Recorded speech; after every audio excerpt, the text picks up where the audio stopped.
নমস্কাৰ অসমৰ বাবে এটা গুৰুত্বপূৰ্ণ তথ্য এতিয়া লৈ আহিলো অসম চৰকাৰে ঘোষণা কৰিছে কেইদিনমান আগত বাবু আঁচনি আৰু এই বাবু আঁচনি বৰ্তমান সময়ত ভেৰি সুন আৰম্ভ হ'বলগীয়া এখন নতুন সমাজ কল্যাণমূলক আঁচনি এই আঁচনিৰ উদ্দেশ্য কি আসলতে কোনে লাভ কৰিব কেনেকুৱা ধৰণে লাভ কৰিব কিমান পইচা পাব এই সকলোবিলাক আজিৰ এই ভিডিঅ'টোত আলোচনা কৰিম গতিকে এই আঁচনিৰ উদ্দেশ্য হৈছে বিশেষকৈ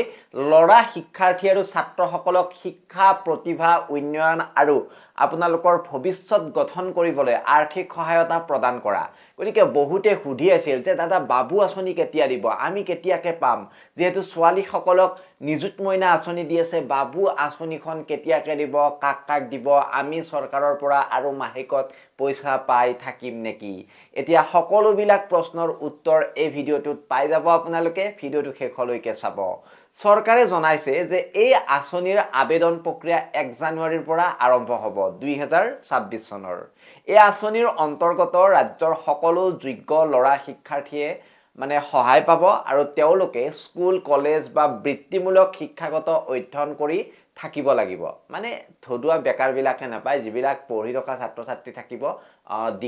ডিগ্ৰী লেভেল হওক তাৰ পিছত মাষ্টাৰ্ছ হওক তেওঁলোকে পাব আৰু এই আঁচনিখন পাবলৈ কিছুমান মানে আপোনালোকৰ এলিজিবিলিটি লাগিব ছাত্ৰ হলেই নহব অসমৰ স্থানীয় নাগৰিক হ'ব লাগিব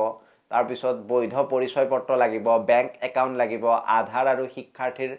প্ৰমাণপত্ৰ দাখিল কৰিব লাগিব গতিকে আবেদন আৰম্ভ হোৱাৰ পিছত চৰকাৰী পৰ্টেলত অনলাইন আবেদন কৰিব লাগিব বুলি জানিব পৰা গৈছে আৰু যদি দীৰ্ঘ সময় ব্যয় নোহোৱাকৈ নথিপত্ৰ আপলোড কৰিব লাগিব গতিকে এই কথাখিনি জানি থৈ দিয়া আৱশ্যক বিশেষকৈ আধাৰ কাৰ্ড বেংকৰ একাউণ্ট এইবিলাক লাগিবই আৰু এই আঁচনিৰ জৰিয়তে শিক্ষাৰ বাবে সহায়ক ধন তাৰ পিছত আপোনালোকৰ শিক্ষাৰ সামগ্ৰী পৰীক্ষাৰ খৰচ আৰু বেছিকৈ পঢ়িবলৈ মানে প্ৰয়োজনীয় বস্তুৰ সহায়ক ৰূপে এই আঁচনিখন দিয়া হ'ব বুলি জানিব পৰা গৈছে বৰ্তমান সময়ত আৰু চৰকাৰে বিশেষকৈ উল্লেখ কৰিছে যে এই আঁচনিটো ল'ৰা শিক্ষাৰ্থীৰ শিক্ষাগত উন্নয়নক লক্ষ্য কৰি সাজি উঠোৱা হ'ব বা সাজি উঠোৱা হৈছে যাতে আমাৰ গাঁও অঞ্চলৰ দৰিদ্ৰ পৰিয়ালৰ ছাত্ৰসকলো পঢ়া শুনাত পিছপৰি নাযায় সেই উদ্দেশ্যে এই যিটো আঁচনি এই আঁচনিটো গঢ়ি উঠিব এতিয়া প্ৰশ্ন উঠিছে যে আবেদন কেনেকৈ কৰিব 1 জানুৱাৰীৰ পৰা আবেদন মানে খুলি দিব নেকি তো তেনেকুৱা ধৰণৰ মানে প্ৰশ্ন এতিয়া বহুত আহিছে গতিকে মই আপোনালোকক এটা কথাই ক'ব পাৰিম যে আমাৰ মুখ্যমন্ত্ৰী হিমন্ত বিশ্ব শৰ্মাই কৈছে যে 1 জানুৱাৰীৰ পৰা আবেদন মানে কৰিব পাৰিব বা পৰ্টেল খুলি দিব কিন্তু এতিয়ালৈকে অসম চৰকাৰৰ অফিচিয়েল পৰ্টেলত মানে অহা নাই এই ইনফৰমেশ্যনটো অহা নাই গতিকে আবেদন কৰিবলৈ আধাৰ বেংক পাছবুক বয়স প্ৰমাণ শিক্ষাৰ্থীৰ প্ৰমাণ আৰু বাসস্থানৰ প্ৰমাণপত্ৰ এই সকলোবিলাক তথ্য আপোনালোকে গোটাই থৈ দিয়ক গতিকে আপোনালোকক মই এটা কথাই কম যে ইয়াৰ কোনো এতিয়ালৈকে অফিচিয়েল মানে নটিফিকেশ্যন অহা নাই অফিচিয়েল নটিফিকেশ্যন যেতিয়াকে আহিব মই জনাই দিম যিখিনি মই পাইছো কিছুমান নিউজৰ পৰা বা কিছুমান ইন্টাৰনেটৰ মাধ্যমেৰে এই বস্তুবিলাক মই সংগ্ৰহ কৰি আপোনালোকক জনাইছো গতিকে যদি কোনোবাই আবেদন কৰিবলৈ সমস্যা পায় সময়ত বা